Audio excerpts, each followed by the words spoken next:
রহিম সাহেবের মূর্তি বানানোর হাত বেশ ভালো। রহিম হলেন তার গ্রামের সেরা মূর্তিকার। তিনি তার অভিজ্ঞতাকে কাজে লাগিয়ে কারুকার্যের সহিত বিভিন্ন আকার এবং আকৃতির মূর্তি বানাতেন। আর এই কাজের মাধ্যমে বানানো মূর্তি বাজারে বিক্রি করে তিনি বেশ মোটা অঙ্কের পারিশ্রমিকও পেতেন। রহিম সাহেবের একটা ছোট পুত্র সন্তান ছিল। খুব ছোট বয়স থেকেই রহিম তার ছেলেকে মূর্তি বানানো শেখাতে শুরু করেন। ছোট ছেলেটাও খুব ভালো মূর্তি বানাতে শিখে গেছে এবং তার বাবার মতো সেও সুন্দর সুন্দর কারুকার্যের মূর্তি বানানোর স্বপ্ন দেখত। এই ছেলেটা বেশ হাসি খুশি এবং আগ্রহ নিয়েই আনন্দের সহিত মূর্তি বানাতো এবং বাবাকে তার বানানো মূর্তিগুলো দেখাতো।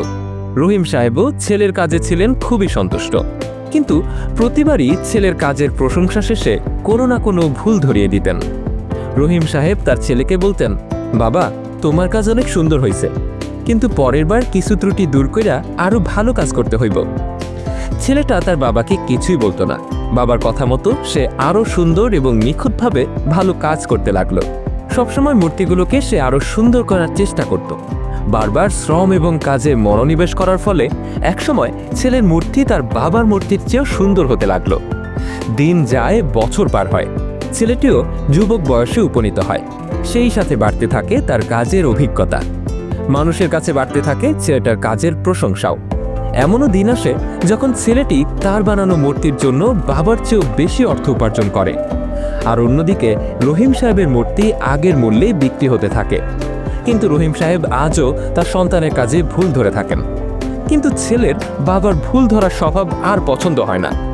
একদিন তো ছেলেটির তার বাবাকে রাগেশ্বরে বলেই দিল, বাবা, আপনি সবসময় আমার কাছে ভুল ধরেন কেন? যদি আপনি এতই ভালো মূর্তি বানিয়ে থাকেন, তাহলে লোকজন আপনার মূর্তি রেখে আমার মূর্তিগুলো কেন কেনে? আমার মনে হয় না আপনার উপদেশের আমার আর কোনো দরকার আছে। আমার কাজই সবচেয়ে ভালো এবং নিখুঁত। রহিম সাহেব তার ছেলের এই কথা শুনে বেশ কষ্ট পেলেন, কিন্তু কিছু না বলেই সেখান থেকে চলে গেলেন। পরবর্তী দিন থেকে তিনি ভুল ধরাও বন্ধ করে দিলেন। কয়েক মাস ছেলেটার ব্যবসা ভালোই চলল, কিন্তু হঠাৎই সে একদিন লক্ষ্য করল লোকজন তার মূর্তির প্রশংসা করা আগের তুলনায় কমিয়ে দিয়েছে। পূর্বে সে যতটা প্রশংসিত হয়েছে এখন তার অর্ধেকও হয় না। আর দিন দিন কমেই চলেছে তার কাজের প্রশংসার পরিমাণ। কিছুদিন পর তার মূর্তির দামও কমতে লাগলো। শুরুতে ছেলেটা কিছুই বুঝে উঠতে পারছিল না, কিন্তু পরে উপায় না খুঁজে পেয়ে সে তার বাবার শরণাপন্ন হলো। রহিম সাহেব খুব শান্ত হয়ে ছেলের কথাগুলো শুনলেন। ছেলেটি বাবার নীরবতা উপলব্ধি করে বলল, বাবা, তুমি কি আগে থেকেই জানতে যে এমনটা হবে?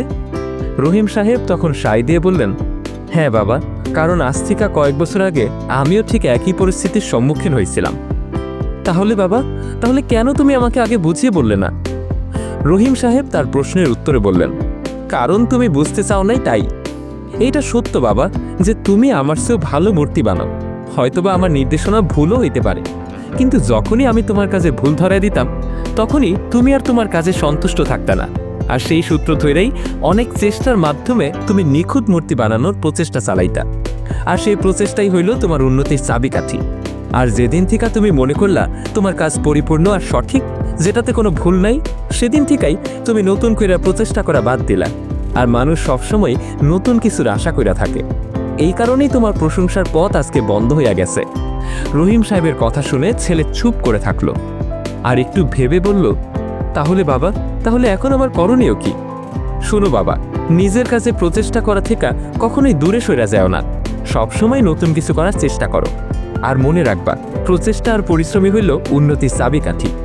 প্রকৃতপক্ষে আমাদেরকে নিজেদের কাজ নিয়ে কখনোই অতি গর্ব করা উচিত নয়। আমাদের কাজকে আরও বেশি ভালো, সুন্দর আর নিখুঁত করার প্রচেষ্টা চালানো এবং পরিশ্রম করা সবসময় অব্যাহত রাখতে হবে। তাহলেই আমাদের জীবনে আসবে প্রকৃত সফলতা। ভিডিওটি ভালো লেগে থাকলে লাইক, কমেন্ট এবং শেয়ার করতে ভুলবেন না। কমেন্ট বক্সে জানান আপনার মূল্যবান মতামত।